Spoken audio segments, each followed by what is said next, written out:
Shut up and sit down.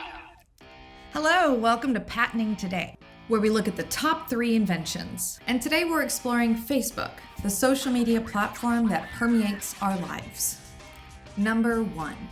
Today, more than ever, we leave a huge digital footprint of our lives. But if you're like me, you have audiences that span work people, friends, family. So things you put out that are meant for your friends to see, you may not want your parent to see. And luckily, Facebook recognizes this problem space where people are concerned about data privacy and may only want a subset of their digital contacts to see certain content they put out.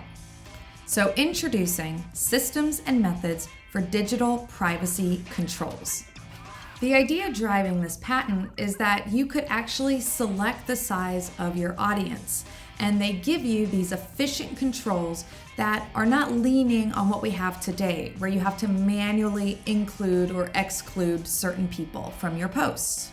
In a minute, you'll hear me talk about tribes that they create, and some of the factors that is based on is location of your contacts, the school that you all go to, a spoken language, and so on. Let's jump into an embodiment. Imagine you're putting out a post and now you have a slider that lets you approximate the amount of people that you want to see this. For example, closest is less people and everyone is, well, everyone. And that's where the tribe concept comes in, where you can see these auto-generated groups of people that the system thinks is meaningful to you. For example, rolling up into a group the people who usually look at your stories. And reduction of practice is straightforward. You put together the content you want to share, you have a slider element that lets you determine the size of your audience, and it configures accordingly. So welcome to a future world where the people you want to see what you post. Number 2. Social media comes with a lot of influencers and people who are putting themselves out there. But there's always bad actors who don't always have nice things to say. And this is especially important to think about with younger audiences who are more susceptible. So for that reason, I was really happy to see Facebook attacking this space.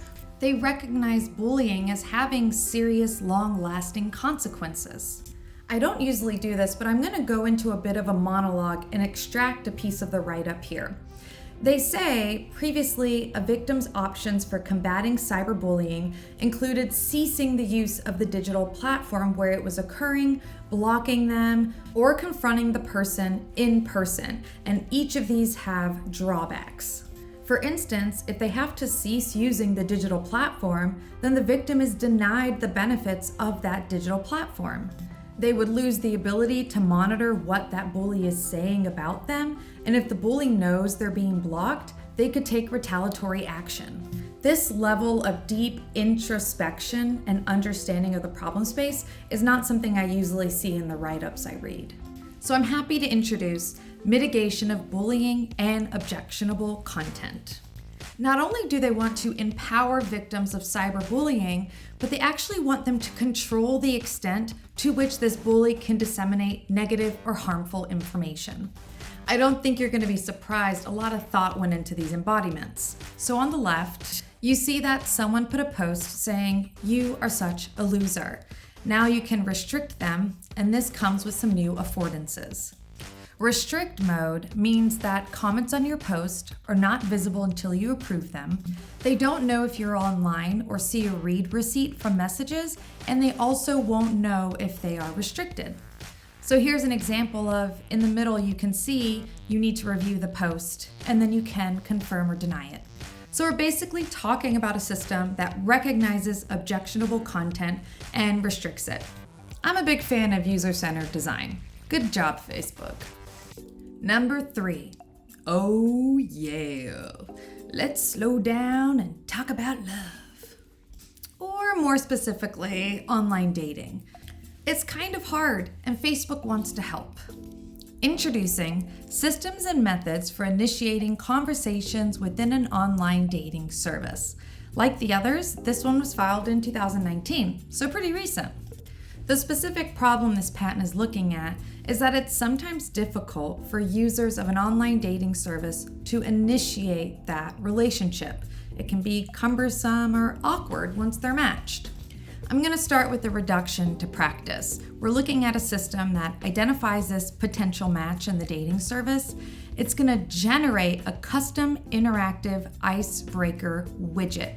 It presents that to the person that they want to interact with, facilitate their first conversation. So on the server side, you have these profiles, these potential matches, these widgets being generated, containing those responses, and the end users are just getting that widget and putting in their answers.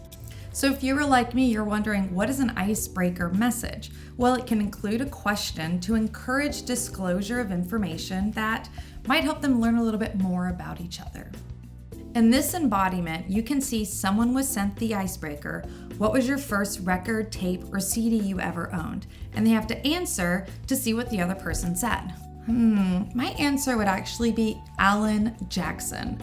Anyway, this person said Spice Girls, and now you get to learn a little bit more about each other. They both like pop music. Huzzah! And here are some examples of other icebreakers, like describe yourself in 5 emojis. No eggplants, please. Now you know that Facebook is not only focused on keeping our privacy and mental sanity, but bringing us together in love. So that's it. Leave a like, subscribe, and let me know below what other kind of companies you want me to do a top 3 on.